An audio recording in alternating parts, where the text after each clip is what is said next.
right, so this is Kicking It with Colin. I'm here at the King of Cuts. King of Cuts. Yeah, I'll let you introduce yourself and say what you do. My name is Drew McClellan. I'm a barber. Cheers. Yeah, cheers. Cheers. Thank you for coming on. Yeah, I work here at River and Main Barbershop. Oh God, this is so good. Isn't it? Yeah, we have no affiliation. This is there's a brewery next door called Flatlanda. Literally on the other side of the wall. Literally the other side of the wall, and this is like their go-to, like flagship beer, the Key Lime. Yeah, and then when you get it there at the brewery, have you had it in a glass yet? Yes. Did it do the Yep. whipped cream? Oh, Yep. Yeah. So they dip the brim in whipped cream, and it's. But have you noticed that, what's the other location, the Bricks Project or whatever they call it? They do it a little different. They do. Yeah, I've heard that it's very much different. People like this one quite a bit more. Yeah, the downtown one, Yeah, OG. yeah. OG, yep. Yeah, so, So good once it hits your lips. yeah. It's got the after marination. All right, so, yeah, tell us, obviously you're a barber. Mm-hmm. Tell us about the shop. How'd you get into barbering? How'd I get into barbering? Oh, that's... Of all the professions. Of all the professions. So, yeah, it was after... I've always, I guess, been somewhat interested in barbering. Like, I used to mess around, like, in high school and stuff. You know, I'd kind of, basically mess up my friend's hair or whatever. You know, cleaning each other up and stuff like that. I would say the first time I don't want to say took it serious, but I was actually putting some effort into it, was when I was in the Army. Of course, you know, like, you get the guys that go out all weekend and stuff instead of going in, like, you know, usually on Sundays and stuff, like, everybody goes and usually does their laundry, get their haircuts and all that stuff, because, you know, you got formation in the morning on Monday, so you got to make sure you look right. Yeah, and in my unit, yeah, we had quite a few guys that were a little bit shit bags, and they would just go out and drink and party and all weekend, whatever. And then, yeah, it wasn't uncommon, like, you know, like midnight on a Sunday, I'm getting a knock on the door, and like, hey, McClellan, you cut my hair? I'm like, all right, dude, get in here. When did you? Why your door? Yeah, I guess I was the only one willing to do it. They saw you with like a pair of wall clippers. Yeah, I had some like wall. I think I had like some regular, like maybe like Walmart wall clippers, but I had like Andis edgers, and I had a straight razor. I knew how to straight razor. I actually have a funny story when I was getting in trouble in basic training. So you know, when you go through basic, the barbers there, they just, you know, they're just buzzing you down or whatever. Just you guys have old ladies? We had old ladies, old dudes, all that stuff, and they would they had a thing like if you had moles or anything on your head, you have to, like, before you sit in the chair, you have to just hold your finger on the mole so they know like where to look out for. But half the time they don't even care, dude. Right. Knock you down. Well, it was like, I don't know, like midway through basic training or something. This is in like Fort Knox, Kentucky, and I remember I was in the latrine, and the barber like missed like a bunch of hair on me or whatever, and so I took a Bic razor I had, like a little safety razor or whatever. And I took the edge of the blade, and I was just in the mirror in the bathroom, just kind of like trying to clean up those long hairs. Well, one of the other soldiers there, you know, private saw me doing that, and they're like, "Hey, can you line me up?" I'm just like, "Yeah, sure, whatever." And so I started like lining this dude up. Black guy? Yeah. And I started lining him up, and then like 4 more dudes, like I had a line waiting for me basically or whatever. Well, at one point the drill sergeant comes in like halfway through or whatever, and he's like, "What the fuck's going on in here?" You have a whole operation? Yeah, basically, like, I have we're all just hanging out in there or whatever, and you know, you're supposed to be doing stuff like with a purpose, like move with a purpose, do whatever you're doing, whatever. So we're in there just like hanging out or whatever bullshit, and I'm just like lining these dudes up with her. Yeah, drill sergeant comes in and he's like, "What the fuck is going on in here? Are you guys playing beauty shop with her?" They started smoking us right there, and they're like, yeah. So yeah, I didn't touch anybody else's hair all through that. It wasn't until like I got to my duty station in Fort Polk that I like I said, I started cutting hair a little bit there. Where's Fort Polk? Fort Polk is in Louisiana. Oh, okay. Yeah. A lot of times when I tell people that, they're like, "Oh, I'm sorry." Well, a good part, like near Bad, anything? no, because it's so Fort Polk is JRTC, Joint Readiness Training Center. It's a giant it's training facility. Basically, hang tight. I'm gonna see if it occurred to me halfway into this. Was it not on? No, it's on. Oh, there you go. A little better audio quality. Okay, cool. Finish your story. Fort Polk, JRTC, Joint Readiness Training Center. It's basically, it's like the equivalent to, I would say, like kind of like the Marines 29 Palms. Like, it's just, the military owns a bunch of land out there, and at least when I was there, this is like mid 2000s. we had like, you know, a bunch of like basically Connex villages out there, and then they hire a lot of locals and like military spouses to be like, you know, like actors and stuff like that. You know, they'll teach them Arabic, and then they wear Miles gear and stuff like that. And then basically before certain units like deploy or anything like that, they'll come down and do a rotation through the box out there. And yeah, so you get to meet and work with like tons of different branches, different just different units and stuff like that you normally probably wouldn't come across. But because it is that type of place, there's literally nothing around there. Like, so all the time, like, all right, so my dad is from Louisiana, and I remember going there as like a little kid when we lived in like northern Louisiana when I was a kid, but I remember going to Fort Polk, and so I remember from a young age like knowing there is nothing out there, like nothing out there. And then it was AIT, I did AIT at Fort Leonard Wood, and I remember it was like towards the end of it, they called the whole platoon down to the day room, and they had us all in formation, and basically they were calling out everybody's last name and then where they're going. Oh, you want to explain what AIT is? AIT is basically where you go to learn it's like a techno school for you guys or whatever. It's where you learn your job, what it is you're actually going to be doing. Yeah, and so it was like towards the end, and yeah, they call us all down there, and they start yelling out last names and then where they're going. Now, mind you, when I was in MEPS, you could have like your little wish list, basically. Yeah. The idea is, As you know, if they'll yeah, like consider it. yeah. So I picked 3. I picked like I was like Japan, Germany, Korea. I just wanted to go. I wanted to get out of the country and go and see stuff or whatever. And when they first start calling all these people out or whatever, it's like, you know, people are getting like Hawaii, Germany, and all all the stuff. I'm like, cool. But my last name's McClellan, so I'm like, as they get closer to my list, like the duty stations are just getting shitty, like Fort Bliss and all this stuff. I was like, damn, I don't want to go there. But yeah, I was the first guy that called for Fort Polk, and you know, I'm standing at parade rest or whatever, and I muttered under my breath. I was like, fuck, like drill sergeant heard me or whatever. Comes So up, are they reading these like from a clipboard? yeah, they literally have a And thing you're in like school a with paper. all your classmates, Yeah. We're all just basically, we're all in formation or whatever, and we're just standing there. They yell out your last name or whatever, and then they yell what duty station, and then they just move down the line or whatever. Yeah, and they call out, you know, my last name McClellan, you know, Fort Polk, Louisiana, or whatever. And I'm like, I mutter like, I thought I was quiet. I was like, fuck, like shit, like, and the drill sergeant heard me, drill sergeant Beidel.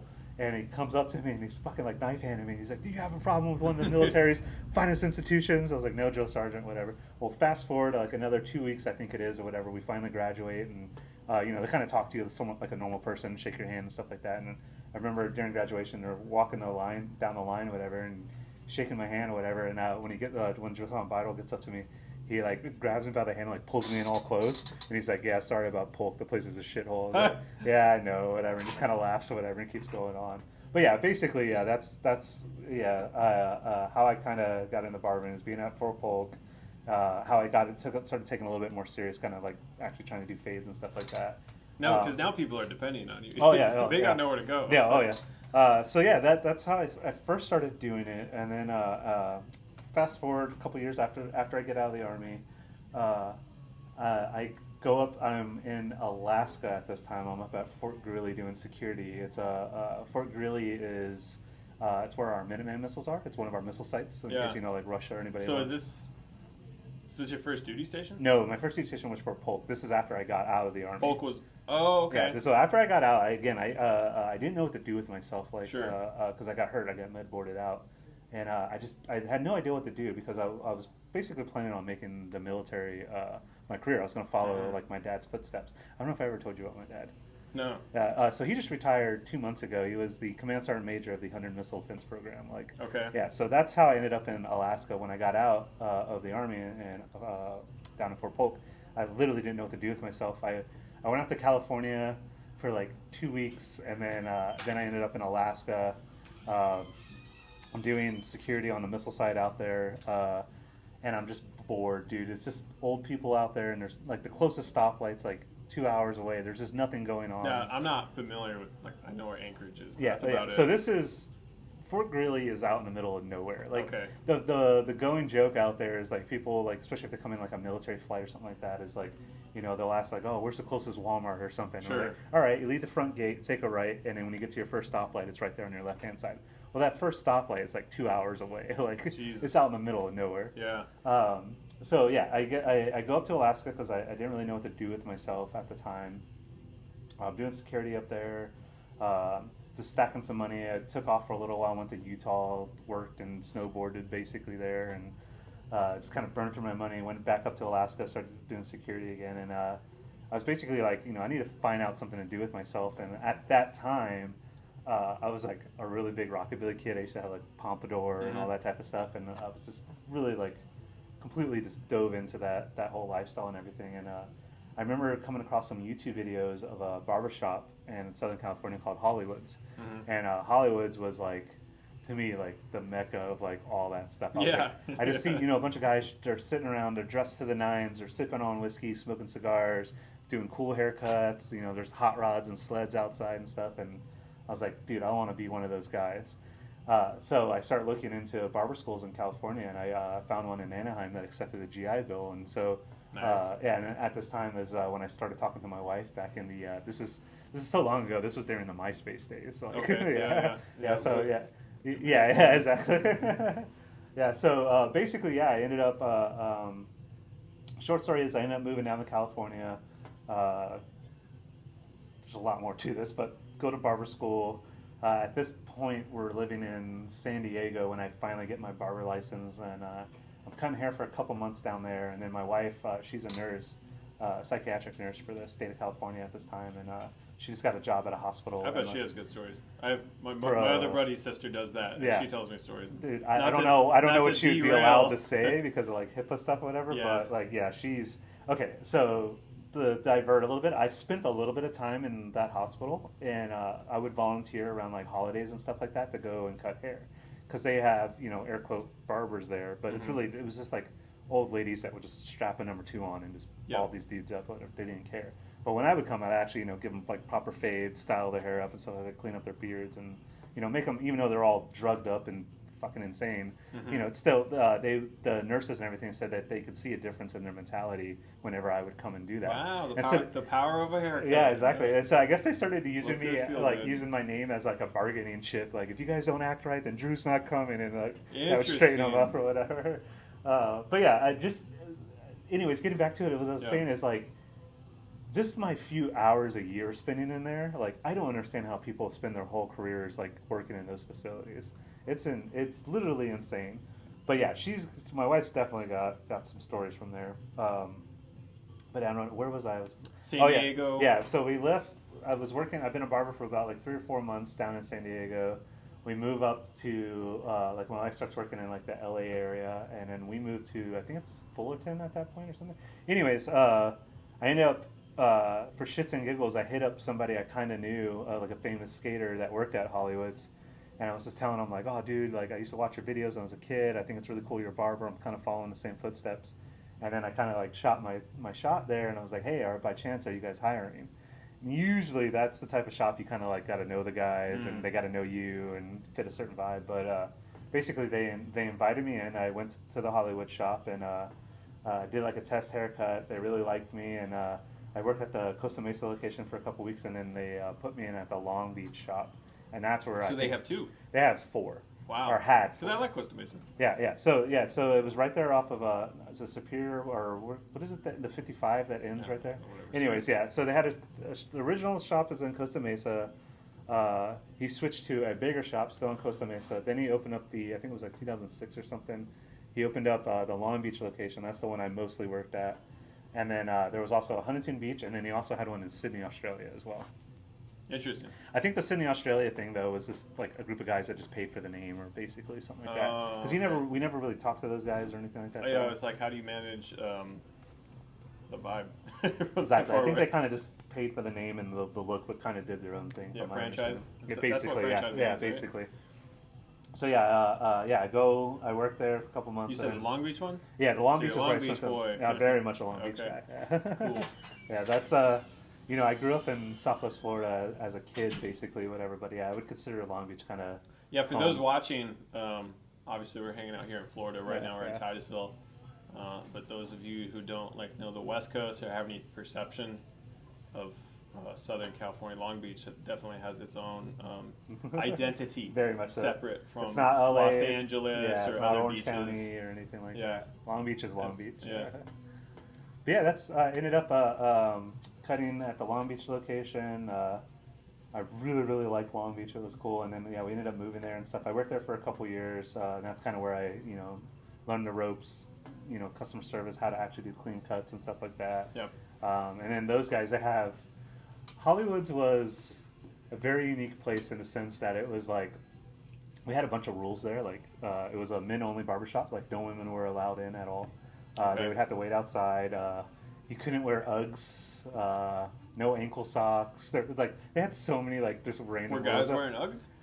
Like surfer dudes sometimes would Surfer come in dude. like That's straight off the originally beach. what they Yeah, are. exactly. And some guys would do it, but I've seen we didn't really in the Long Beach location, like, we were way chill. We didn't really, Yeah. besides the no women thing, we didn't really push any of the rules so hard. But when I worked at the Costa Mesa, I personally What if a girl walked in? it was Yeah. it was very respectful. The way Yeah. we would always do it was like, somebody would walk in and we just so you know, this is a gentleman's only establishment. They're seating outside for your wife, girlfriend, whatever, and wait, we can, give her a magazine or something like that. Most of the time, like, everybody got it, and including the chicks. Like, they'd walk in and check out the shop and realize, oh, this is guy's place for sure. They're like, whatever. yeah, I don't need to hang Yeah, out. It's all good. you're not gonna feel comfortable in here. Like, Okay. definitely guy space in there or whatever. And yeah, it was pretty cool.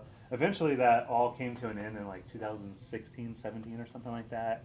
A trans person came in to get a haircut. I guess biologically, I don't know I don't want to touch any subjects over there.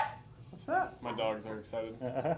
But yeah, basically a trans person came in, got denied for service, and then went and got Gloria something like the head lawyer for like the LGBT. Oh, okay. It became a whole thing. Oh yeah, like news, like it was crazy. Like all these news crews show up and stuff for like a little barbershop, and basically she sued them for that, and so then the rules got changed, but still pretty much everybody knew like Hollywood was like the guy's place or whatever. Sure. But yeah, that's basically I got my start in there and kind of was doing pretty well with that. Then one of my buddies, or like a good buddy of mine, he went and opened up his own shop.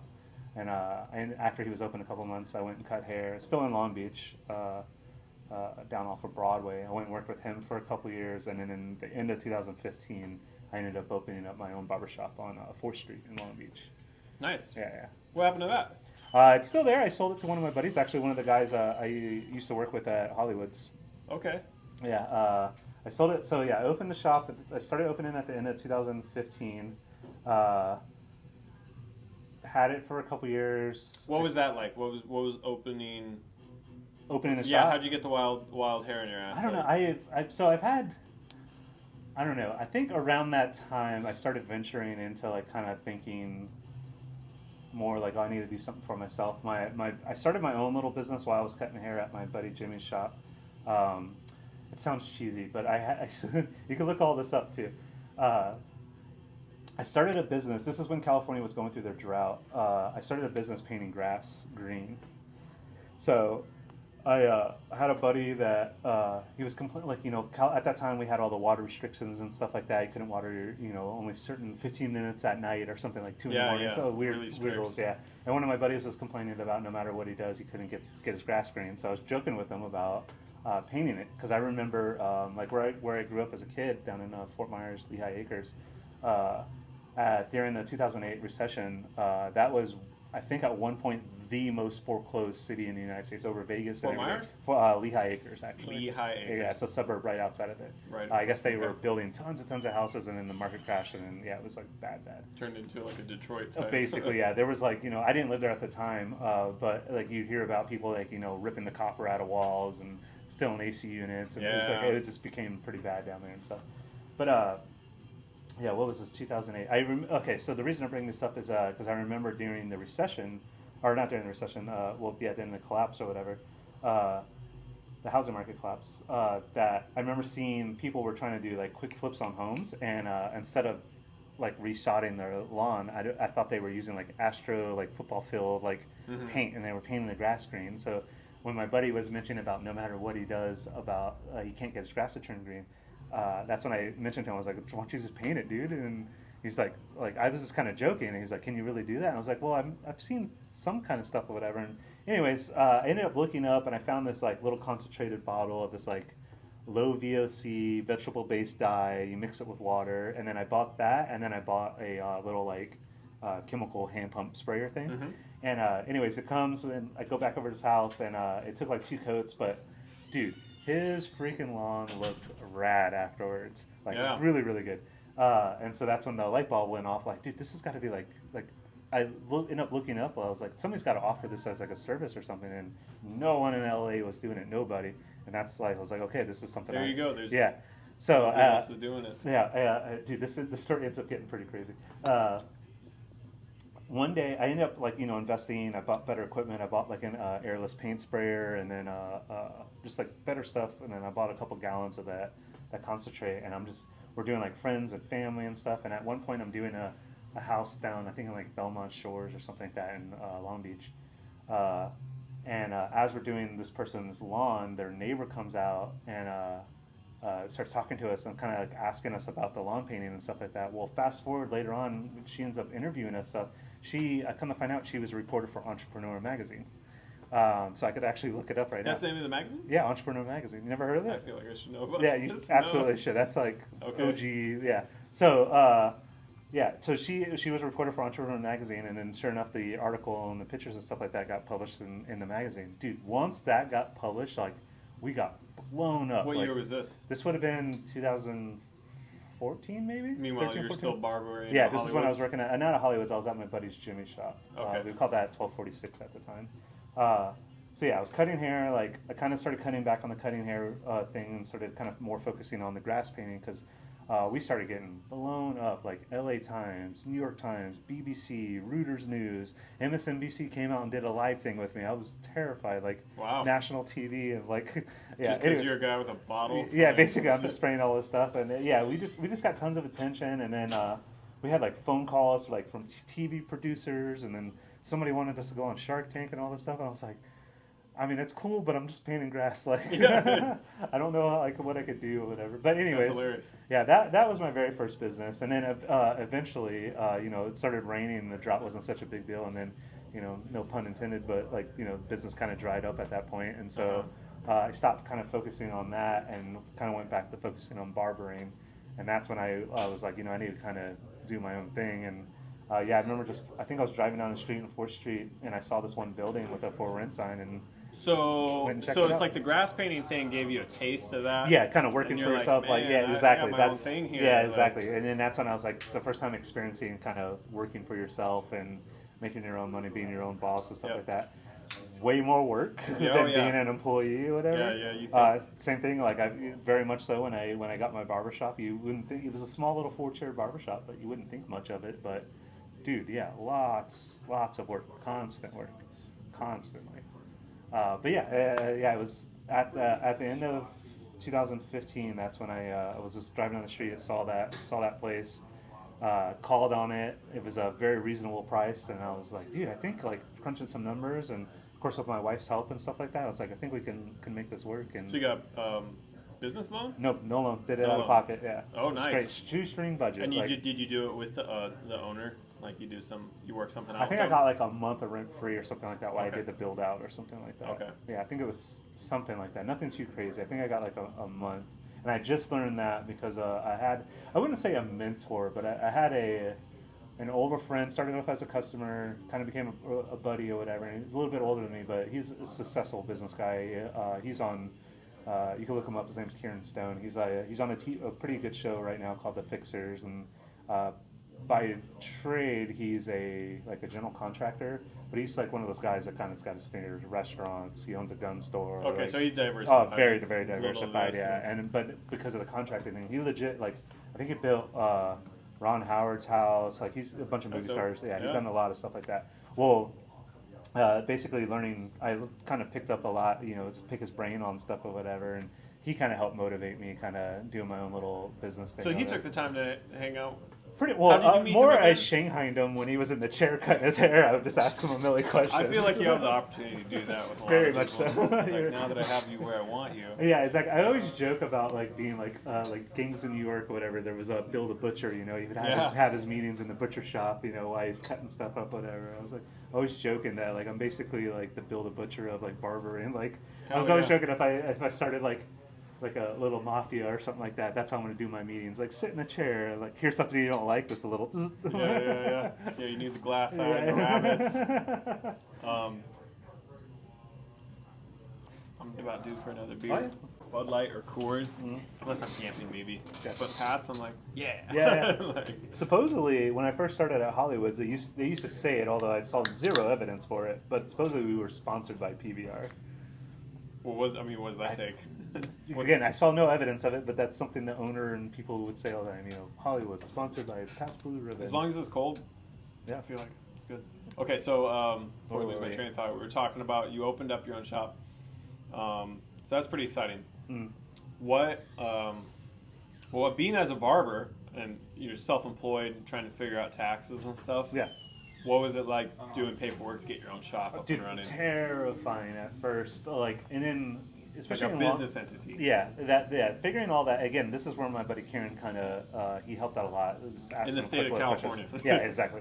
And then in Long Beach is supposed to be this like hip, cool city. There's like there's not that many like big chain stuff. It's a lot of mom and pop shops and stuff like that. But dude, you have to jump through so many hoops to open up a business in that city. Like just fees and paperwork and stuff like that. But in addition to the states. state, all that stuff. Yeah, hula hoops. there was this hoops after hoops after hoops. But eventually made it happen, and then it was like a big deal too because my location I was at was retail, and then switching it to I had to do a change of use thing or whatever, and so they had to come and do an inspection. Oh, so you had to get it rezoned. Oh yeah, and that was a whole thing too. I had when I got the place, again, this is a small little tiny barber shop. Like if you look up any pictures of it, it would 4 chairs. yeah, 4 chairs, then tightly together. But the bathroom had an illegal shower in it, and Okay. I was like, okay, this isn't gonna work. So I tore all that out myself, and it was like really janky stuff or whatever. But dude, I spent days and tons of money getting that bathroom up to code or whatever. And finally, the inspection day comes, and this guy comes in, and he's just he's really impressed with the shop. He's not even doing his job; he's more just kind of checking stuff out. Interesting. Yeah, and he's just kind of talking to me and stuff, and. But the biggest thing I was worried about was dude, this bathroom, I don't know if it's gonna pass or whatever, cause I did it all myself. And sure enough, dude, he opens the door and just pops his head in there for a second and then closes it and walks. I wanted to be no, man, go in there and look. I want you to see my work. Exactly. I did drywall. Electrical, dude. When I tore the shower out, the piping coming out of the wall where the shower head was, when I tore the drywall and everything out. They ran freaking electrical wire. They had the wire for all the electricity. Somebody ran it across there, wrapped it around that shower head, and then kept running or whatever. I was like, dude, this is totally illegal and dangerous as shit. That's funny. That's funny. So I can relate a little bit in real estate. We'll have inspectors come in or whoever, and you never get two of the same people. You were at the mercy of whoever. I guess this was the city of Long Beach set up. Yeah. So they choose. Yeah, they had an and inspector. They probably who's available on the Exactly. calendar. Okay, Todd is going out Saturday. Yeah, and so he came out, and then so I was supposed to get him, and then later that day I was supposed to have the fire inspector come out and check the fire extinguishers and all that type of stuff. But it was, I guess those guys that was were the big one. Yeah, and I guess those guys are buddies or whatever, because after, I said, this guy was more checking out the shop than doing his job. We're just kind of bullshitting, which I think is, I'm cool, as long as you pass me, Nice, dude. yeah. And then he ends up he's like, oh, is this your fire extinguisher? And I was like, yeah. And he's like, the tag up today? I was like, yeah, I just got it done. Actually, my neighbor in Long Beach was one of the fire guys or whatever. So he's the one that gave me the extinguisher and signed off a new tag for me. And he calls up the guy that inspected the shop, calls up the fire guy and just hey, I'm over here at the barber shop. You're supposed to come in here later today. I was like, he was basically saying do you want me to sign off on your name? This stuff's all good. And the guy's like, yeah, sure. I was like, all right, cool. Knock 2 birds, 1 Nice. stone. Yeah. Sure enough, I got that all signed off and everything, and then kind of finished up, turned all my paperwork and everything in, and finally got my business license, and everything was good, and was able to take the paper off the windows and open up shop. Hell yeah. Yeah. And that took up from the day that it popped in your head to the day you're open for business. How long did that take? Oh, so that probably 3 months or so, maybe. That's pretty good. Yeah, relatively That's quick. pretty good. Yeah. Again, did it all out of pocket, everything we had saved, and then, like I said, my wife couldn't have done it without her.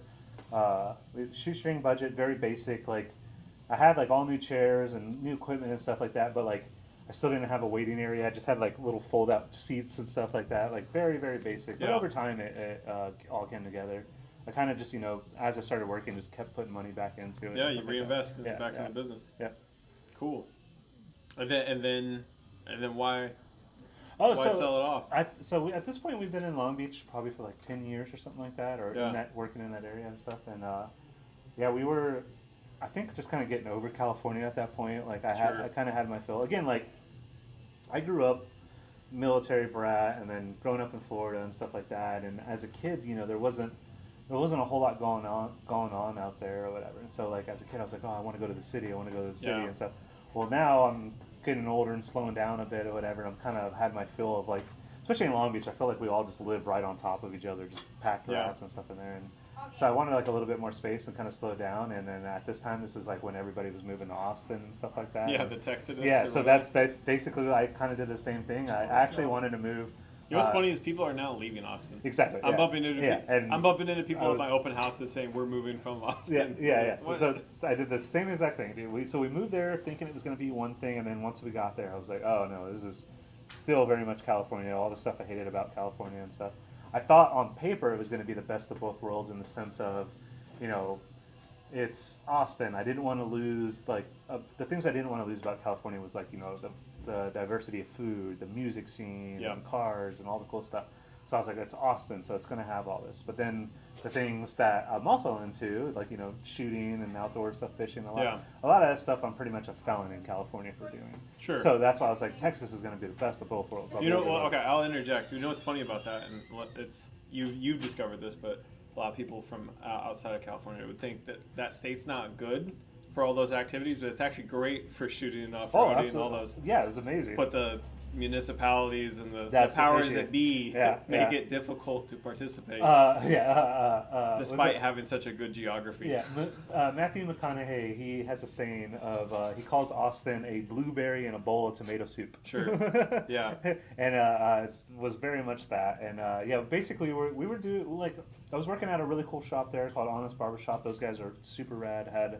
What was it? Honest Barbershop? Honest? Yeah, Honest. And that's Honest in Austin. Honest in Austin, yeah. Cool. Yeah, it's a really, really, really I told cool you shop. I lived in Round Rock, right? Yeah. Oh, okay. Yeah, I used to live in Jollyville, basically, right up there. I haven't heard that one. It's just north of Austin. Okay. Right, it's one of the little suburbs over there. Gotcha. I think just south of Round Rock. Anyways. Pflugerville. But yeah, we were there for about a year, and then COVID kicked in, and the shop I was working at pretty much like. Wow, so you moved before COVID. Right before COVID, yeah. So I sold the shop at the end of 2019. Yeah. We moved to Austin, or it was I think it was. Was that a smooth transition? The sale.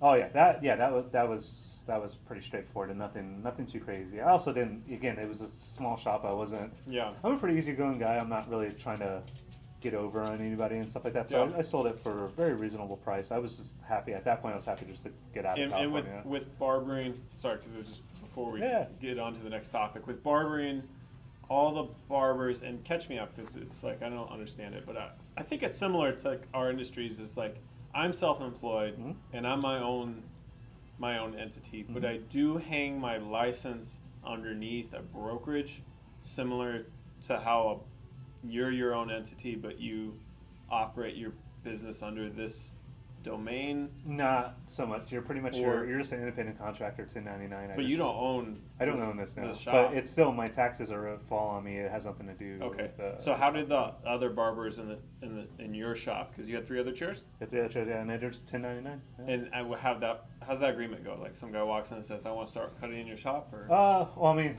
yeah, there's a lot more to it. I think it's kind of the same thing. You got to make sure somebody that fits in with the vibe of the shop, and then obviously you want them to do like some test haircuts and kind of see if they fit the style, and then are they going to get along with the customer base and stuff like that. So a lot of times you basically just try people out for like a couple days, or like, hey, this week we'll set you up over here. Are you putting stuff out online? Or are you waiting for people to call sometimes you? And then sometimes you just get people hitting you up. What's that post look like? Because you're not paying them. No, I would just put the thing like on Open Instagram or position? Facebook. Yeah, basically just looking for a barber these days. These are hours. Looking for a barber these days. Yeah. Dude, Okay. finding barbers is actually really, really hard, especially towards the end there or whatever. It was getting hard to find quality guys, dude. I learned a lot, that being my first like brick and mortar business, dude. I didn't go through a lot of guys, but there was a good handful of people that just came and went in that shop, and like two guys I had to fire. A couple guys was just like obviously like, yep, this isn't the place or whatever. And Yeah. yeah, I had yeah I yeah I remember there was this one kid. He was like 18, total sweetheart of a kid, like only child, like grew up with just his mom, super super nice kid, just finished barber school. And I was like, oh, this is perfect. Like he was hungry, wanted to cut hair, and I was like, all right, dude, come in, I'll show you the ropes and type thing or whatever. And he lasted like 2 weeks, and then I had to fire him because like as much of the like sweetheart of a kid he was also like hardcore like flat earther, like there's no such thing as gravity, everything is buoyancy, aliens are demons, like, and he wasn't like just like trying to be edgy, like this kid was like conviction behind it type thing. And yeah, dude, it was like, and I would argue with him because I'm like very much like a science-based guy, and I'm like, dude, we can like, if like I was like, we can go down to the beach like at sunset or whatever, and I'll do a little experiment with you and prove that the Earth is like not It's funny. flat. Yeah, It's funny simple because stuff. your job environment is just talking, man. Mm-hmm. You got to pass the time. Yeah, dude, like we're kind of cheap therapists. Like, Yeah. What's no the thing? joke. Like great haircuts. Oh, sorry, I think I touched the mic. We're good. Gotcha. Solid. Yeah, well, it was the thing. Cheap haircuts, questionable, or great haircuts, cheap advice or whatever. Cheap advice, yeah, yeah. or like questionable advice or whatever. Yeah. But yeah, that's yeah. Eventually, that kid yeah, I had to let him go because like he was like turning every conversation into that, and then he was with customers, and he would get really heavy into like religion and stuff. Oh no. And I had multiple talks with him, like, dude, you can't be doing this. It's okay if your customer wants to go talk about it, but like I was like, you're making the shop feel uncomfortable because you're turning every conversation into this, and not everybody wants to hear this. And then especially with like the religion thing or whatever. And then finally, a guy came in, and I think he was like, they got to talking again, and he was like Baptist, and like the kid straight up told this dude like, your religion's wrong, like, and so I was like, all right, dude, like, yeah, like I was like, dude, I was like, I hope the best for you. If you figure stuff out, gotta come cut back. the bad fruit off the tree. Yeah, I was like, dude, it's just not working out type thing or whatever. Like, I was like, yeah, yeah, there was that one. I've dealt with drug addicts. I had a guy drop a heroin needle on the floor. So the basic story is like I was there first. I did a haircut. I locked off the shop, went across the street to grab a drink, and on the way back he was coming in. So he was like trying to unlock the door, and he didn't know I was behind him, and I scared him or whatever. And he like dropped some stuff, and he picked it up and comes in the shop. And while he's setting up, he's just like patting himself down. He keeps opening up his drawers and stuff. And then he was like, hey, I gotta run home. I forgot my smokes. And he lived like a block away from the shop. And sure enough, he's gone for like 45 minutes, and I'm like texting him. His appointment came in. And I'm trying to like talk to his appointment to keep his mind off things, and I'm texting this guy. I'm like, dude, where are you? Like, what the hell? And eventually before he comes back, while I'm talking to his customer, he's like facing me kind of towards the door, and he's like, oh, dude, there's a needle on the ground. I thought he meant like a sewing needle. Sure. So I get up, I was like, oh, I don't want anybody to step on that. And I see, no, it's like a fully loaded syringe, and I was like, dude. It had like the little oh yeah, it was loaded like liquid. it was like a man. dark brown black Oh. yeah. And I was like, I think and I've never dealt with this. I've never even seen that stuff in person or anything. But like looking at it, I'm like, oh. That's and good. then it started like, that's what he was like fucking freaking Yeah. out about. And so I take it and I throw it in one of the empty drawers in the station. And I told him like, I'm so sorry for that, man. And the dude comes back. He eventually comes back, and he's like, oh, I'm so sorry, all that stuff. And he's like starting the haircut, and while he's doing the fade on the guy, he's just like, his eyes start kind of rolling back, and he starts like, no. So I take my water bottle and I fucking squirt him with it. I'm like, dude, what the fuck? Like like, and he's like, oh. Anyways, he finishes up the haircut, and I don't let the guy pay or whatever. I was like, you're good, man, go ahead. And then I locked the door, and that's when I was like, dude, open up that drawer. And he opens up, and he's just staring at it, and I just fucking start laying into the guy. I was like, what if kids would have found this, dude? Like, you could have just like ruined somebody's life. I was like, what if somebody else came in and like wasn't cool about this, whatever. I was like, your customer's the one that found this. Like, you could have just ruined this business. So, like all this, yeah. I basically got into it, and I think he felt kind of bad or whatever. And it sucked because he was like 21, 22, like already super good at doing like fades and everything. Yeah. Like great potential, but drugs just getting all Yeah, going that to was waste. the one thing holding him Yeah, back from yeah, the yeah, next and step. So yeah, same thing. I just had to let him go, man. I was like, hey, if you get cleaned up, please come back. But I can't have you in the shop like this, dude. Yeah, those are tough. Yeah, yeah. I've never had people work under me. I've had like small supervisor positions in the Navy, and I didn't deal with that, Yeah. but we deal with behavior. Yeah, You yeah. know, Yeah, oh yeah. especially yeah. Okay, so you said when you were working at Hollywoods, you Mhm. learned a lot of things. They took you through the ropes and Mm-hmm. onboarding. What did they teach you about servicing your clientele, customer service? So Hollywood's is probably not the best example for that. Or let's put it this way: Because we kind of had the like very much what did you you're learn like as an individual as I you just grew through learned barbering? to talk to people, how to talk to guys, and just how to conversate. Yeah. Different things like that. Customer service, very much so. I learned how to drink pretty good from there.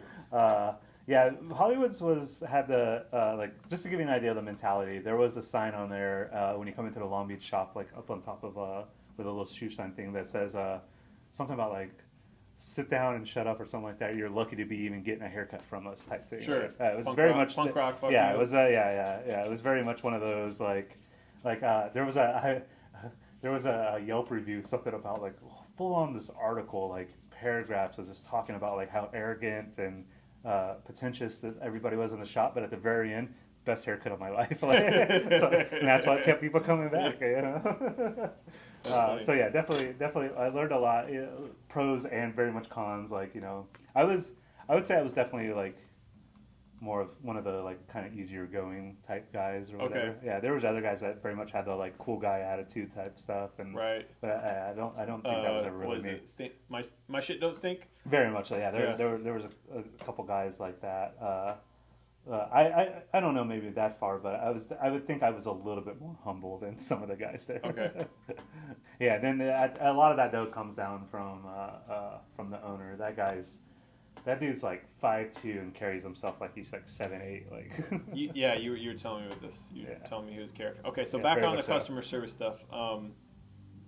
Both of our industries are very different. Obviously, Mhm. You're helping somebody with a transaction they make anywhere from every 2 weeks to a month and a half. Like Yeah, I would say the average haircut for an average guy is about 4 weeks. Guys that get like skin fades and stuff like that, they're usually in about every 2 weeks. And then you got the kind of long shy guys that are in, only a couple times a year. sure, and then me on the other hand, 5 to 8 years. Yeah. and unless I'm working with investors, but that seems to be the statistical average for like buying and selling homes.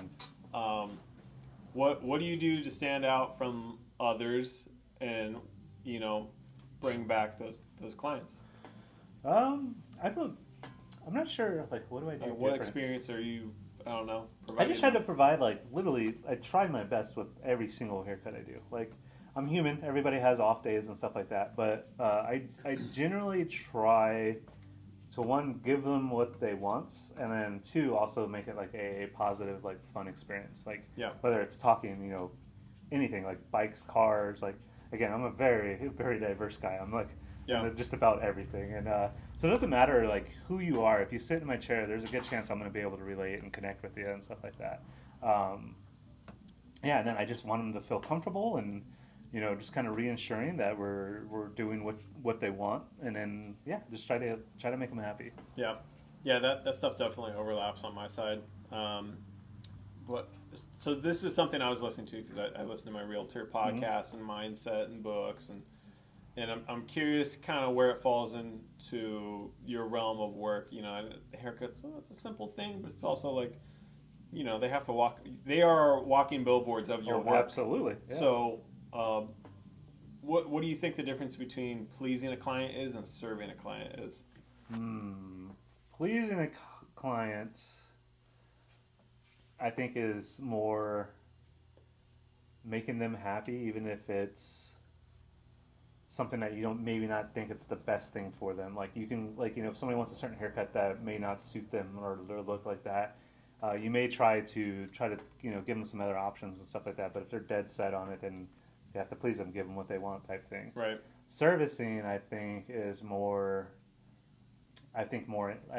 maybe more in depth. Like you're trying harder, or maybe I'm trying to think of the best way to word it. Yeah, I don't want to say put more effort in because that's not really it. But I would say more like hopefully when you give them recommendations and stuff like that, giving better examples other than like, hey man, that ain't gonna look good on you. Like, Yeah. actually like explaining like contours of the head, why this would work better type thing or whatever. And then going back into, you know, just making them happy and doing everything you can to, you know, make the job right and get the haircut right. Yeah.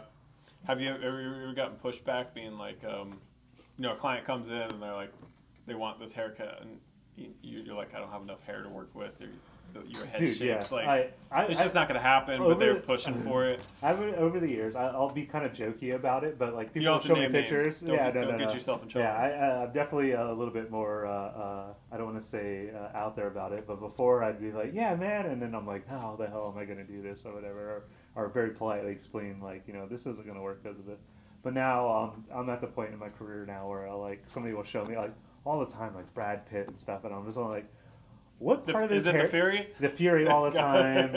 I had the Fury haircut on deployment for a bit. Thomas Shelby from Peaky Blinders. Of course, naturally. Yeah, all the you know, Murphy. when Boardwalk Empire came out, like all that stuff, whatever. And I just like they'd show me these pictures, and then I'd be like, what part of this haircut do you think is going to work on you? Yeah, maybe Brad could also make it blonde. Yeah, exactly. And then it's like people with like, you know, really high like peaky hairlines and stuff, and like I'm just like, dude, I'm like, hey, do the cut, but it's not going to look the same. You just have different hair texture, thickness, all that different type of stuff like that.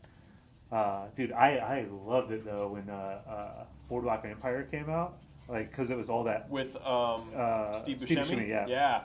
So that was all about during the Prohibition era. It was a good show. I never finished it. Oh, dude, really good show. Yeah. HBO. Dude, I loved it when that show came out and was popular and people wanted those haircuts because like. What was his name? Mickey. Something. Oh, Nucky Thompson. Nucky Thompson, yeah, that's what it was. Yeah. Dude, I loved it because everybody wanted those Prohibition haircuts, and then those were basically like zeros to a number 2. Like that's what we heard. They were poor people bowl cuts. Yeah, right? basically, yeah, they're step cuts, and so when people were wanting that, I was like, hell yeah, dude, That's back when shit was like. Yeah, all the hand scissors. Yeah. I actually used one of those once. We had power go out in Jimmy's shop actually, and I had a guy in the chair, and I actually took one of those things and. How'd that go? Oh, dude, it went so slow. I don't understand how guys like these forearms back in the Popeye. barber's forearm. Yeah, exactly. For real Popeye. Just sitting there doing that all day. Yeah, we're lucky. Yeah, I mean, going from corded and now almost everything we do now is cordless and super light. So yeah, barbering's easy now. Couple dogs you're saying. Okay, so yeah, we glossed over that because I know I deal with clients who might have expectations that I can't meet, and it's I found myself early on being like, oh yeah, we can do anything, and then I find I actually get less respect from that, and as time goes on, it's better to just rip the Band-Aid off at the beginning and be like, okay, here's what the options we do have, and I'm going to tell you how it is, and if you want to work with me, then we can work together, and if not, then look elsewhere, and, best of luck to you. But yeah, okay. I definitely get customers where they want certain things. Like personally, like again, just coming from my background, I'm very much into all the old school stuff. Yeah. So when we get guys come in with like long trims and stuff like that, I'll just basically like, hey man, like I know you booked this appointment with me, but I don't want to mess anybody up. So I'll explain to them like, hey, if you want like a fade or something like that, I got you. But I would recommend somebody else, or maybe going to a salon or something that would be more geared towards. But that's good. You know your limitations. And very stuff. much so. Yeah. So do you struggle with the longer hair? So okay. With unique. I don't want to say struggle. When I got into barbering, I knew I wanted to do strictly just the old school thing. So I didn't care. Like I was like, unless I'm cutting your hair off, I don't care about long hair. And I'm definitely not on the same level that I used to be, because we do, a lot of like high school kids, and now they're kind of doing like a longer shag type thing and stuff like that. So I definitely picked it up a little bit, but it's not my forte. Like I could do it, but like I'm not going to be happy with it, and then therefore if I'm not happy with it, I don't think you're going to be happy with it. I'd rather point you in a direction than somebody that's going to like nail it for you. You refer out? Do you get like a commission? Oh no. Usually I'll I'll shoot them down. Do people refer over to you? They're like, hey, Oh, all I the don't time, know, especially, I don't know, like, maybe Drew's the guy for this. Anybody that wants like old school haircuts or like that, and then I personally do like a lot of skin fades and stuff like that too. Nice. So a lot of times guys will shoot over me for the skin fades, and yeah, I've seen it before where, you know, guys are kind of just like popping around in the different chairs until they find the barber that they like and stuff like that. And Yep. I've been here. October will be a year, and I've already built up a pretty good clientele base here. Nice. So yeah, I'm pretty happy. Touch base on that high schooler haircut. I feel like that's the new one. We all know you know what we're talking about? Curly on top. Yeah, fade, oh, dude, I do those all day, and I dangly, fucking hate it crucifix, so much. earring. So much. I hate that haircut, but I do a lot of it. Does it have a name? It probably does. I don't know. Again, this goes back to like I don't like it. I don't care. So Yeah. I didn't really do research into it. Okay. But I honestly I probably should because I get like, so many kids. I did barbering a little in the Navy, and now it's like I kind of my eyes pick up on that stuff. Gotcha. Yeah. Like you, I like the rockabilly and all that. Yeah, I saw the Peaky Blinders. I saw the Fury. And now I'm seeing that fade. Yep. And now I'm seeing this thing. Yeah, so a lot of high school and kids. And I see some dudes forcing it I'm like, I know that's not your hair type. Yeah.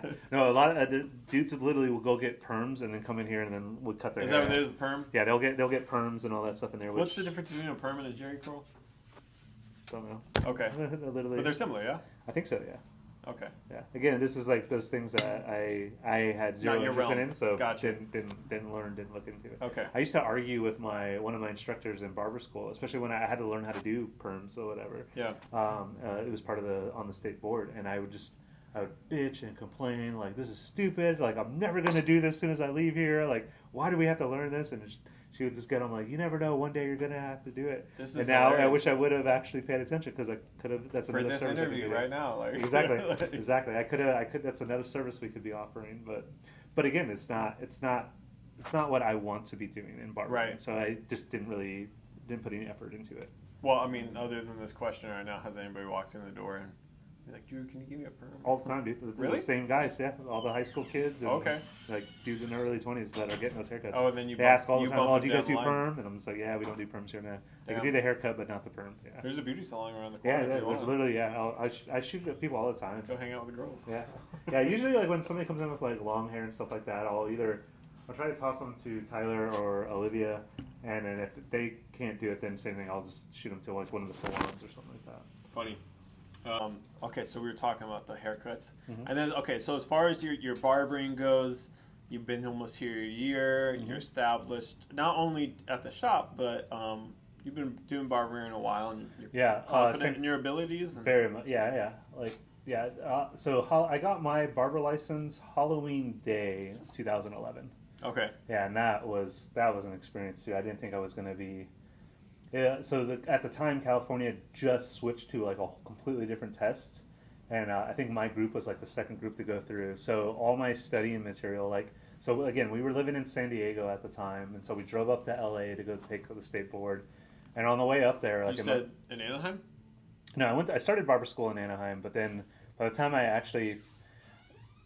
Well, not to go into too much, but we ended up in San Diego by the time I got my barber's license. Gotcha. And then in order to take my state board to get my barber license, we left from San Diego. The testing facility was in like somewhere in LA, like northern LA. That's interesting. So because as a realtor, I do a similar thing. Like we take our pre-licensing course, pass all the mini quizzes. You take the last test of the pre-licensing course. You have the cert saying you passed.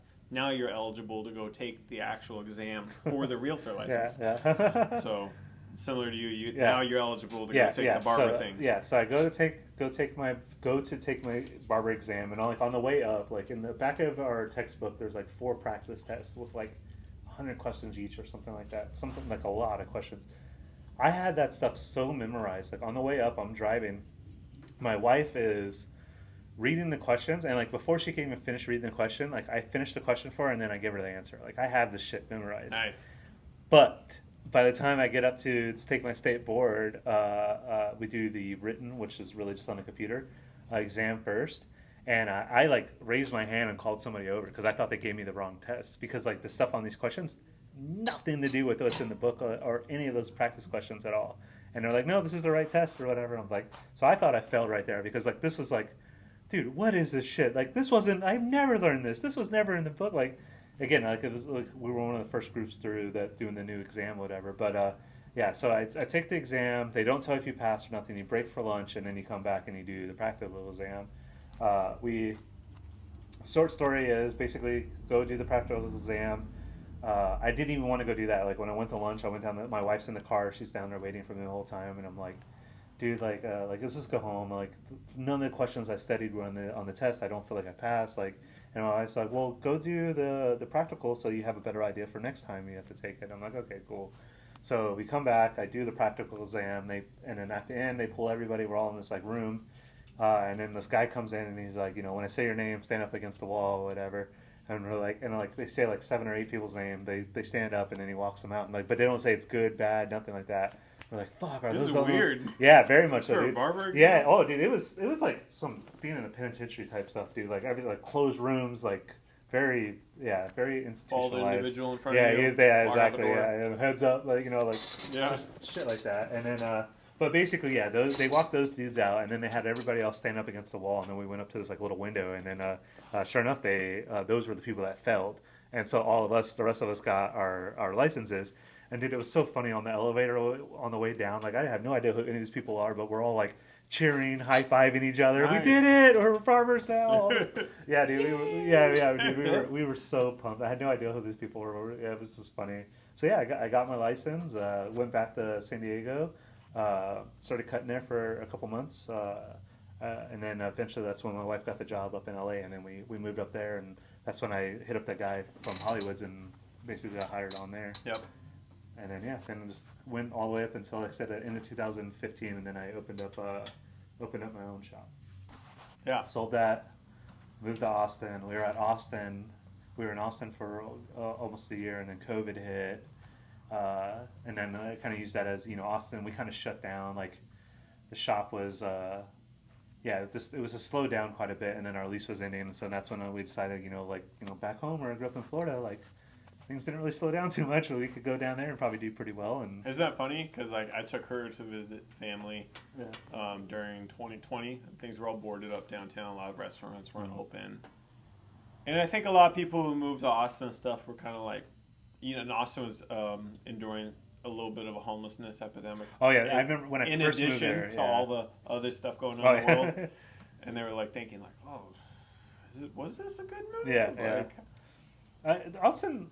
And everybody, and like you said, everybody's looking back at Florida like the only state during all of this, regardless left, right, whatever, is like economically they're thriving. Everybody's enjoying the doing beach. The thing. Yeah, so that's maybe we'll go over there. Yeah, I still had a sister and stuff down in Fort Myers, and that's when I was like, maybe I ended up looking up a place, had my sister go and check it out and stuff like that, and ended up just making the move. Went down there, and we were down there up until October of last year, and then we moved up here. We weren't very happy in Fort Myers, just us personally. This wasn't a whole lot going on down there. Yep. And so yeah, we were looking for somewhere. That is West Coast, right? Yeah, that's Southwest Florida. Southwest Florida. Just north of Naples, Florida. Okay, I have a friend who lives in Naples, and that's pretty much as far south as you can go. Before And then you have to take Alligator Alley. Wildlife, whatever. And then you have to head over towards Miami and stuff. Pretty secluded down there. Very much so, yeah. A lot of retirees. That's all that's down there. Okay. So Fort Myers, it's grown so much since when I was a kid, like tremendously so. But again, there's no real like industry down there. There's really it's just a lot of retirees, a lot of Midwestern people that just bring their money down there or whatever. And there's a lot of like a lot of like this businesses like commercial stuff or whatever. And but again, there's just nobody. They're just there. They're retired. There's just really nothing to do down there. And so yeah, we were there for like 2 years or whatever, and weren't very happy. And we were looking to maybe possibly go back to the West Coast. I was thinking maybe like Oregon or Washington or something like that. And then we started doing some research up here. And one of my wife's friends that she went through nursing school with actually lives over in Rockledge. So she hit her up and started asking questions. And then one day we got a wild hair up in her butt and basically came over here. And even though I grew up down in Fort Myers, my family we never came over to the East Coast, so I didn't really know much about over here at all. I knew Cocoa Beach had waves and Cape Canaveral launches rockets. That's like all I knew about this place. So that's more than most. I talk to people in Orlando and they're like, Merritt, what? Merritt, yeah. And I'm like, never mind. Yeah, I say that. So I live on Merritt Island, and people, I say that all the time, and they're like, where? And I was like, Cocoa Beach. Oh, okay, whatever. Yeah. Rocket? Yeah, yeah. Exactly. Sometimes I say rockets, I still don't know. Most of the time I'm talking to New Yorkers who live in Orlando. Gotcha. Yeah, that's so yeah, we basically came up and visit. We really liked the area, and then we checked out an apartment while we were here, and great deal on that. Basically, the guy hit us up and told us it was ours if we want it, and so like everything was just kind of lining up, and we're like, hey, maybe we should do this, and Nice. moved over here, and I got into this shop like a week later, and just been. So that was a pretty seamless transition. Very much so, yeah. That's how we you knew. moved a lot. I've been a lot of places and done a lot of things. And were all your moves like that? No, especially the one from Austin to Florida. That was a rough one. Yeah, that was a rough one. That was a rough move. And then we had a blowout on a bridge in Louisiana in the middle of nowhere at like 2 in the morning. Yeah, it was just that move was rough getting down here, and got kind of bamboozled a little bit on the house we moved into. Like when my sister went and checked it out, people were still living in it, so it looked pretty nice. And then when we got there, I was like, oh, like they got us, yeah. Like they didn't take care of it, or it was location? just an old shitty Florida house, shitty windows. I ended up having we've had rats. That was the first time ever experiencing that. Yeah. The only saving grace of that place is it had a big shop space on the outside of it. It was basically, I think it was an old RV, like fully enclosed garage for an RV, but it was empty. Motor coach. Yeah, exactly. And that was the saving grace of it. If it wasn't for that, we would have like absolutely got out of the house. We did eventually get exterminators, and we bitched to the landlords enough about it that they took care of the stuff. But it was still like we just weren't very happy there. And a lot of the house, we realized that like the house was upgraded and like expanded upon, but it was like they did it themselves, and it was very clear that they did it themselves. Yeah, like it was not very good. It had one of the rooms like legit had office like drop ceiling in it and stuff like that. Yeah, it was something. But yeah, besides the shop, that was the saving grace. That's when I did powder coating for a while. I built a powder coating oven and started a little powder coating business doing that. Nice. Yeah. Okay, so you're out here. You've been trying to stay on track here. Yeah, sorry. You no, you're good. So now that you're established kind of here, and you've been doing the barbering thing. I've spoken to you during previous haircuts. I know you have a curious mind. You talk about YouTube and some other things you've explored, and motors and bikes and cars and this, that, and the other. What goals do you have to scale business, like in terms of barbering or other endeavors? What does the future hold? I have little things that I'm working on right now. I have like little inventions and stuff. I have business ideas, and then I have what I call my big pipe dreams. Like if things all work out, like big stuff I want to go over. I have. Well, let's keep it down to barbering, because I know you could go in like 15 directions. Barbering wise, yeah. I don't. In all honesty, I've achieved mostly everything I wanted to do in barbering. Like I want to go. Besides opening another shop and stuff like that, I don't really see maybe creating a product or something like that, but. Yeah, as far as barbering goes, I don't see myself doing like anything tremendously more or anything like that. Like again, it was just I have some other stuff I want to go after. Yeah. How do you see other barbers like scale their business? It has to be open your own shop, right? Like what other avenues I mean that's are there? kind of like I think if I remember correctly, like my first day of barber school, I think in the book or it was the instructor saying that like. I remember seeing something or hearing something about like it's every barber's dream to have their own shop to do things their own way. Yeah. And I would say that's absolutely true. So I did it put some time in, and then eventually I did my own. If I was to do it again, I would definitely do it different because again, that first shop was very much like shoestring budget. Just working with what I had, make it work type thing. Of course, I have my like grand like. If I could do it all over again, this is how I would do it type thing. But yeah, I don't know. As far as barbering, like in all honesty, I'm pretty happy where I'm at here with that right now. Yeah, but I do have some other business ideas and goals to put after. Yeah, that's good. Yeah, I literally have an invention I'm working with right now with a guy from NASA. Yeah. Yeah, I'll show it afterwards. He just got done 3D printing some stuff. I'll tell you about my.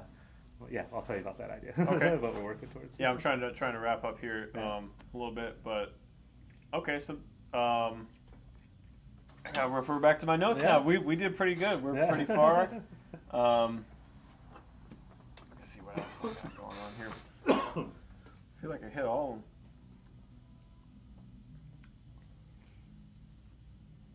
of them. Okay, I got my train of thought here. So, in my line of work, it's kind of funny because it's like you get your license and like you hang it under a brokerage, but really I am the brand. So Colin Higgins can do his own thing.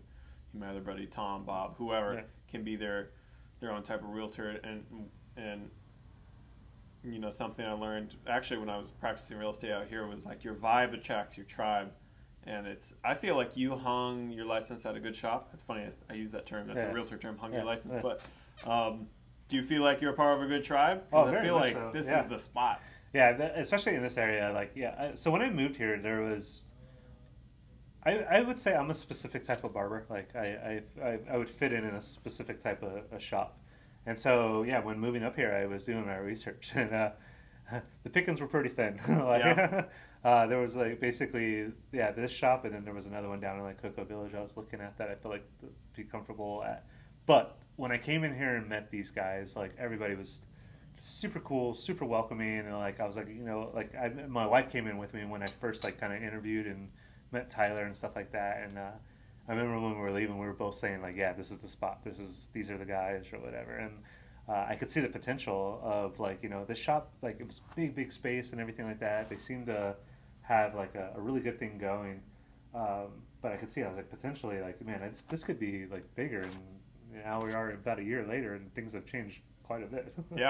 I feel very lucky that I got in here compared to some of the other places I saw that I probably would not have been nearly as successful or as happy either.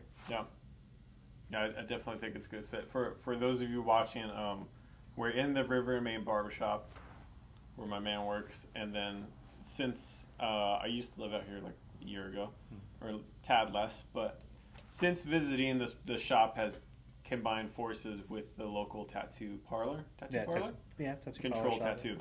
And they're both very like-minded. Similar. We get a lot of the same clientele base. Similar clientele, similar aesthetic. So if you're ever out here in Titusville, you'll see both the names on the doors. And highly recommend if you want to come here to get an appointment, because we are super busy now. For both, just the hair and tattoo. You need an very appointment. much so. Yeah, the odds of walking in are getting pretty slim these days. Okay. So you mentioned some stuff there. You got some entrepreneurial endeavors on the side that you're striving towards? Actively working towards. Okay. So bigger picture, like what drives you? What is your why that keeps you pushing? Why? Yeah. Oh, man. There's no right or wrong answer. It's different for everyone. Why do I do this? Yeah. I mean, the quick answer would be, you know, takes money to get by and stuff like that. But I don't know. I generally, so I'm a business major. I went to school for like business analytics. That's what my focus was. So I could be like a business analyst, but I tried that and I realized I am not like the office guy. I like doing this. I like talking to people. I like working with my hands. And then also you get the, you know, satisfaction whenever you turn somebody around and you show them the mirror or whatever, and they see their, you know, clean beard, clean up cut, and seeing the smile. Like you get that instant gratification. Like, all right, you definitely changed this guy's day. He's gonna have a great rest of the day now. I'm sure it's probably got to be similar with you whenever you finally get somebody like close on a house or something like that, seeing them like how happy they get and stuff like that. I can only imagine what that feels like. So I probably get that on a small dose, but I get that like every 30 minutes to an hour. You know, I get like helping these people out, and that definitely keeps me going, because I know there's way worse things I could be digging ditches or stuck in a cubicle somewhere. That definitely keeps me going, is like seeing that you're generally helping people out. That's definitely one of the things that keeps me going. I can relate to that. Yeah. It hit to me when I was helping, like, you know, one of my clients, one of my first clients, and you help them close, and you know, at least in my circumstance, I'm helping someone with a very large transaction. But you know, you're helping them get their first home, and it's like it hits right here, and I'm like, this is not a business transaction, dude. I'm helping somebody move to Florida. All the time. Like especially like guys that you can tell that, like, especially when you change their look like completely and type of stuff, the confidence they can do, like. And then I've had so many of like guys that start off as just customers and they end up actually being like super close friends and stuff like that. But it all starts off with just sitting in my chair and getting a haircut, you know. Like literally some of my best friends I ever made this start off as customers, and sometimes not even good customers, like assholes or whatever. There's guys like one of my buddies, Johnny's. Slow burn. Yeah, dude. Yeah, one of my best friends. Dude would never make an appointment, but like he's one of those guys that just has like impeccable timing. Like he would show up like, hey man, can I get a haircut? I'm like, dude, how many times I gotta tell you need a haircut? He goes, oh, or you need an appointment, and I'm like, he's like, oh my bad, and he was like, when do you got open? But it'd just be perfectly timed. Like I have a gap. Like, man, sit down, man. Like, Interesting. Yeah, the universe would like align. Yeah, exactly. And then he ended up being like literally one of my best friends. Funny. Okay. Same thing. I had one of my buddies. He came in with his wife for the first time to get a haircut, and I kicked her out of the shop or whatever, and he thought that was hilarious or whatever. We became super good friends later on, and then his wife that used to give me crap all the time about kicking her out of the barber shop. He thought that was funny? Oh yeah, he thought it was hilarious. He thought it was the best great. thing ever that I kicked her out of the barber shop. He would never let it down about that or whatever. Years later, he'd still bring it up. That's funny. Good sport. Yeah. Okay. Last time I got a haircut with you, I think I brought up like books or something. Mm-hmm. I'm always reading books, or I wasn't always, but in these past like 3 years, I've done it more and more. You do audiobooks or? I do mostly audiobooks again because I live on Merritt Island and work Okay. there, so I'll do like listen to audiobooks and stuff like that. I'm also dyslexic, so I have a hard time kind of sitting and focusing and stuff like that. So yeah, audiobooks work the best for me. Okay. Very much a visual type guy, so listening and imagining the settings and stuff like that works for me. Okay, top 3, hit me. Top 3. Yeah. Okay, so No I don't know if particular we've gotten subject. into this. I'm very much a like science guy, like sci-fi and stuff like that. Yeah. So one of my favorite books of all time would be Project Hail Mary from Andy Weir. Second one would probably be another Andy Weir book, The Martian. And then I'm also reading, more listening to The Three-Body Problem. Three-Body Problem is a crazy hardcore like science fiction book. Okay. Yeah. So the first 2 were science related. Science related, yeah. Fiction. I Fiction like means I real, like books right? that kind of have a grasp, like a hold on science stuff. But then for the story wise, they'll sprinkle on a little whatever. But I like stuff that's actually based in science and like kind of factual type stuff, and then and imagining it from there. I don't know if you ever saw they made a movie out of the Martian book with Matt Damon. I did see that one. Yeah. I saw it way after the fact. I only Yeah. saw it I think earlier this year. Oh really? Oh wow, Yeah. yeah. So just like It was everything, the book was. So I thought it was going much to be better. garbage. I remember seeing the ads in No. 2015. The movie does not do the book justice. I thought the movie's actually still pretty good. Yeah, dude. Yeah, the book. I get like they say with everything, the book is so much better. And then he wrote. The same guy wrote another book called Project Hail Mary. And if you go on Amazon and just read the reviews, like you'll be like, okay, I have to read this. Like it's just nothing but praise and 5 stars, all that type of stuff. It's basically the story. I'm not to go into crazy too much stuff, but basically our sun is being drained type thing. And the world comes together because our sun is basically dying, and the world comes together and creates a space program, whatever, and launches these 3 people out, and they're trying to go and investigate what's called like. Cool. So I don't know where we stopped, but we had to fix. Oh, we were talking about books. Yeah, my alarm came on. That was my alarm to take melatonin. Oh, right. So Are you gonna go to bed or something? Yeah, I go to bed at 9. Oh wow. Get Okay. up at Yeah, 5. we could wrap this up. No, it's all good. I still haven't. I'm enjoying it. So even after we wrap up here, I'll kick it. Okay, so we were talking about books. You like the science stuff? Yeah, I tend to. That's what kind of piques my interest. I guess you could say I'm a little bit of like a futurist, or I like to think like kind of big picture type stuff, whatever. That does it for me. So yeah, like I said, I'm really heavy into like science fiction and stuff like that. Okay, that's funny. Okay, so I got the 3 books out of you. I was gonna say, do you have any entrepreneurial books you've read? I did was it Rich Dad Poor Dad, that basic stuff like that. You got some people beat, because really? I just had a certain guy, I'm not going to name names, on who's very much in that space and hasn't read it because of the hype. Oh, gotcha. No, yeah, again, my buddy Kieran, he's the one that brought that up to me years ago. Whatever. Yeah, I read it when I was 19 and did nothing with it, and then had to reread it. Gotcha. Like, oh my gosh. Yeah. All right, so next question is funny that you brought up all the science stuff. Aliens, real or not? I go no. No. No. Okay. I would say there's zero credible evidence for it. There's that old saying that extraordinary claims require extraordinary evidence. And as far as I've seen, and this is somebody that's had actually like an experience when I was like 17. As far as I've seen, blurry blurry flare footage and stuff like that, and testimony isn't extraordinary evidence. Like, I would say there's, as cool as it would be for aliens to be here. Like, again, me being a huge science fiction fan, I would love that. But I also kind of say I'm somewhat of a realist. For me, it's the idea of two technologically similarly advanced civilizations being alive at the same time, and then also being close enough to interact with each other. That's where I feel like it's like 0, 0, 0, 0, 0. I absolutely believe this, pure number wise, with how vast the universe is, there has to be some other forms of life out there, I would imagine. Like that, I would say is almost a given. But yeah, again, just like humanoid, bipedal guys flying around in saucers and shit like that, and then coming here and crashing. Like, if you can traverse light years, like, why are you crashing on Earth or stuff like that? And again, I haven't. There has not been any crazy evidence for it. It's always like blurry pictures and stuff like that.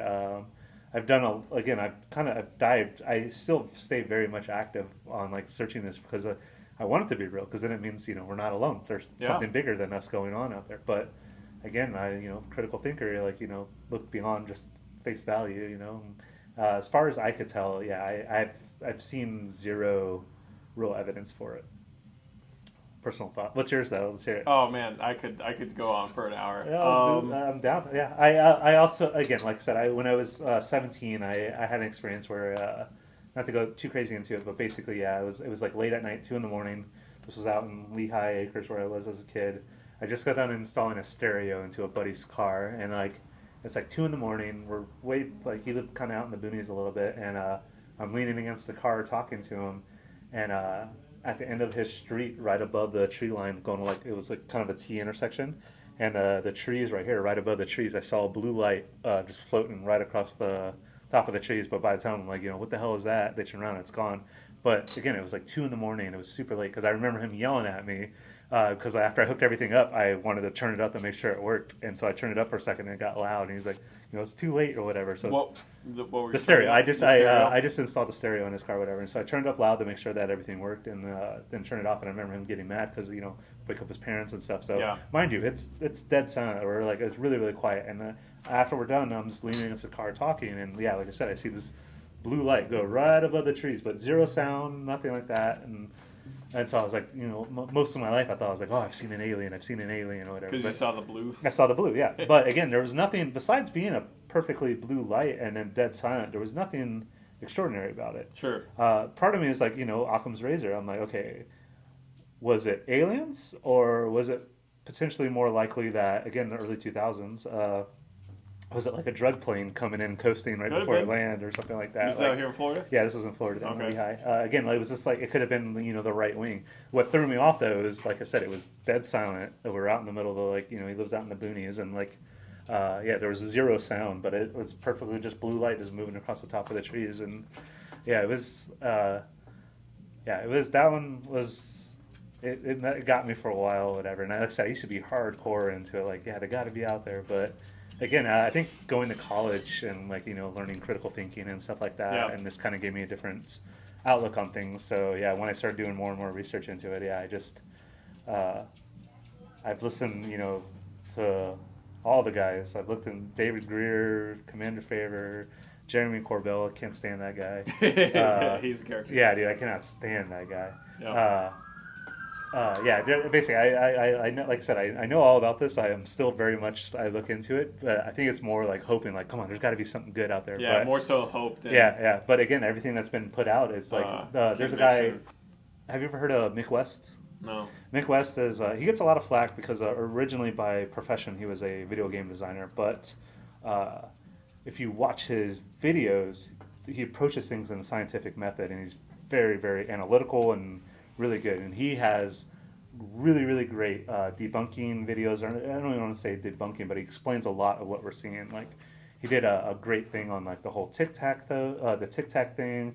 He created like software, like explaining, showing all this stuff, like angles, and the gimbal video, where the one that looks like it's rotating type thing or whatever. Yes. He explains that one perfectly. Like, okay.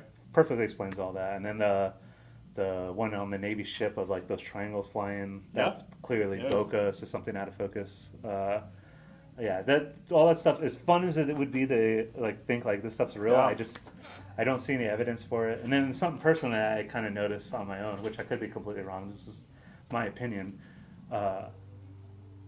I find it funny that like in the early days of UFOs and like the 20s, 30s, 40s, all that stuff, you know, they were just always pictured and explained as like kind of wobbly disc saucers flying around. But as our technology changes, like if you notice, a lot of our UFO sightings now are like flying triangles and type of stuff like that. What were all the triangles back in the day? You never really saw any explanations of it. It was always flying saucers and different things like that. So part of me thinks that it is our technology, and that's why UFO sightings have changed over the year, because our technology is changing. What are the odds of a civilization coming to visit us, and they used to have wonky saucers, and now they're flying triangles and all stuff? Like, why are UFO sightings description changing as our technology changes? Yeah, that's just personal thing. Yeah. Yeah, she's vicious. Yeah. Her name's Charlie. Okay. Yeah, I dig it. I like the critical thought. Very, very. Yeah, like I said, I've deep down. I know you're good. Well, while you're here, you got anything to plug? You got a platform to shout out anything you want? Oh, platform? No, dude. I wish I would have. Like, in a couple months, I would have something like that. So I am thinking of, like we were talking before, I am thinking about starting a YouTube channel. Yeah. That's going to be kind of geared more towards probably more like automotive type stuff, whatever. Me and my wife, we recently got a drift car and we got into drifting. We just went last weekend, and it's all I want to do. I just want to chase that dragon, dude. Like, all I want to do is drift chase that dragon. Yeah, dude. That's all I want to do is drift now. So yeah, I'm thinking about starting a little YouTube channel, kind of. You're gonna need the money. You keep breaking stuff. Oh yeah, very much so. It's so expensive, dude. Paying for tires and everything. That's been a whole headache. But it's fun when you're actually out there and doing it. It makes it all worthwhile. So yeah, I'm thinking about starting that, and then I also. We'll talk. I have like some inventions stuff that I'm working on right now. I have a guy printing me up some stuff. So, I don't really. Yeah, I'll have my YouTube channel, and then I do some gaming stuff too. I do some VR shooter stuff. Yeah, I do VR shooters. You and do stuff Twitch?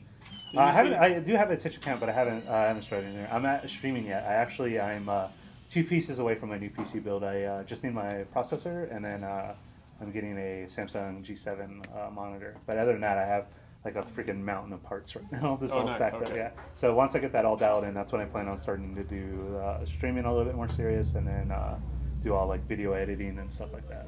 So that's kind of the direction I'm kind of leaning towards right now. Nice, I'm excited for it. That's what Instagram, Drew the Destroyer. Put it up here. Yeah, Drew the Destroyer, or my barber page is the with 2 E's classic barber. Oh, that's okay. So that's one I talked to you. Yeah, that's one I talked to. Yeah. Well, shoot, man. Yeah. Appreciate you. Cheers. Yeah, cheers. Yeah, thank you for having me out here. Yeah, no problem.